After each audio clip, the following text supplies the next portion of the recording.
Ganda ng concrete ng garden. May symbol siya. Ayan o, may symbol siya.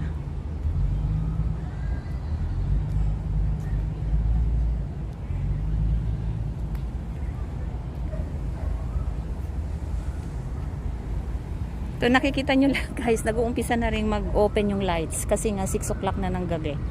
So nakita natin yan, nag-open na rin yung lights. Ito yung Torii nila. So sa gabi nag-open din yan. Sign of na talagang sampan, talaga sightseeing sampan yung nandito. So nakita natin yung white nasa gitna. Yan yung Torii nila dito na mamaya siguro mag-o-open na rin yung light na yan. So nagbaka sakali lang talaga ako guys na pumunta ako dito sa Aplau Chau. Kung ano ba yung talaga makikita natin. So hindi ako yung kasi ang ganda talaga. Sobrang ganda ng mga tanawin. Wala akong masabi. So yan, at makikita ko pa sa inyo guys hanggang sa lumubog na talaga yung araw later on. So yan, patutunayan ko sa inyo. Napakaganda ng lugar na ito.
Na siguro bagong gawa lang yan.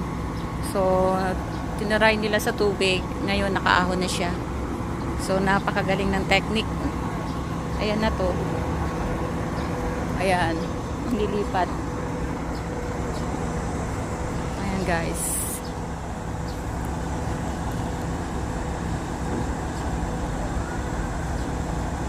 Oh, tapos na. Galing. Sila yung mga nag-assist dito. At yung mga tao nandyan. So, ganito pala to lahat. Ayan. Puro sila long boats.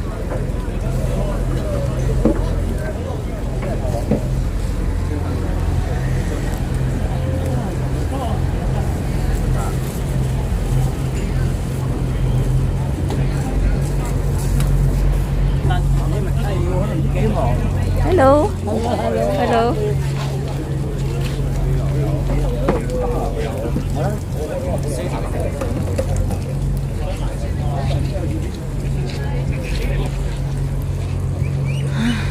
Nice.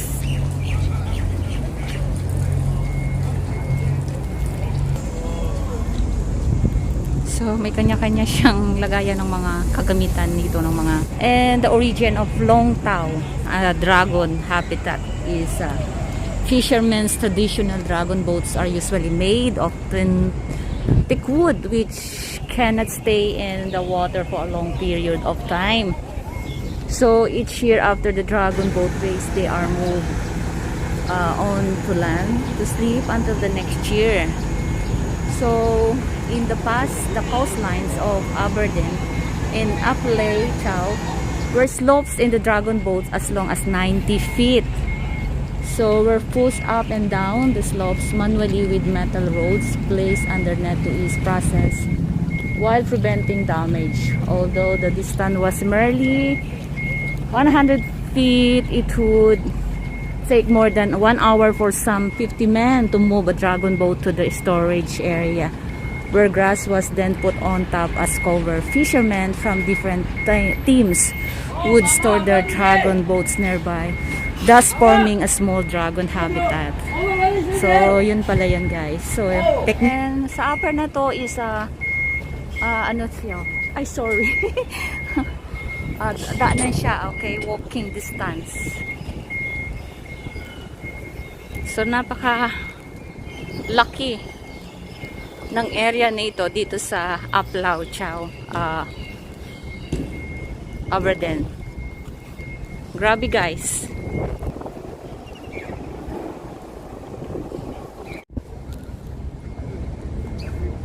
Kapal na, no? So, dito lang nila nilalagak yung kanilang mga sasakyan. Hanggang doon yan. Ang lalaki ng iba, ang liliit ng iba, hindi pare-parehas. Pero nakakatuwa naman.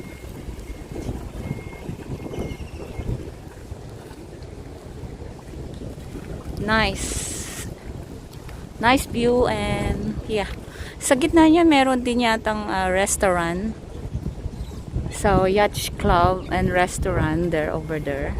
Tingnan natin kung kaya ng ating ipakita natin. Ayan. So, nakita natin yan is a dragon restaurant na siguro demolish na rin at wala na siya.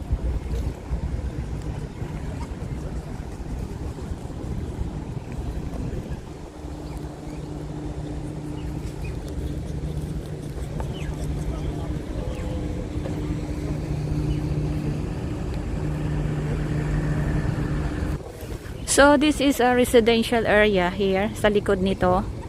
So, wala na siyang exit dito kundi mabumalik tayo sa pinanggalingan natin.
Talagang makikita na ito yung iba't ibang klase ng mga bangka dito. May mamahalin at meron ding sobrang liit lang, kagaya ng orange na yan.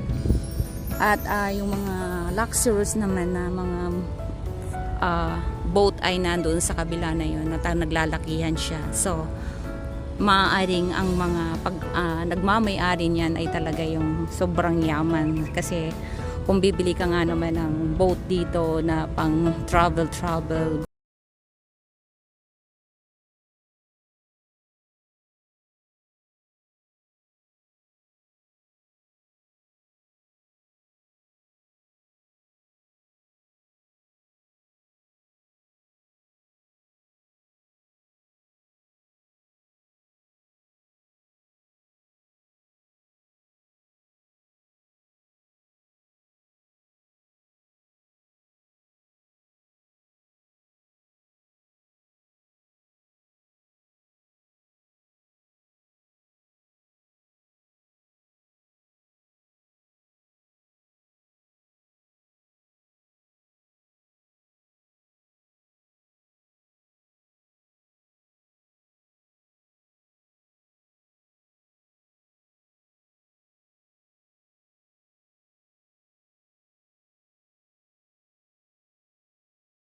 So ito yung part na ginagamit nila pagka nagmumoto, nagko-compete ng dragon boat. Ito yung mga, yan.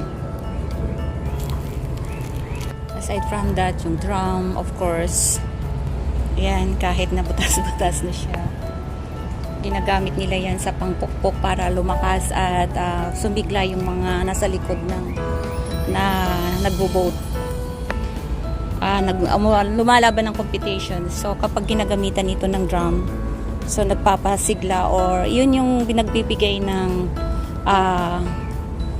timing sa kanila para mas malakas pa at mas mabigat at mas magaan yung pagsagwa nila sa kanilang ginagawang competition.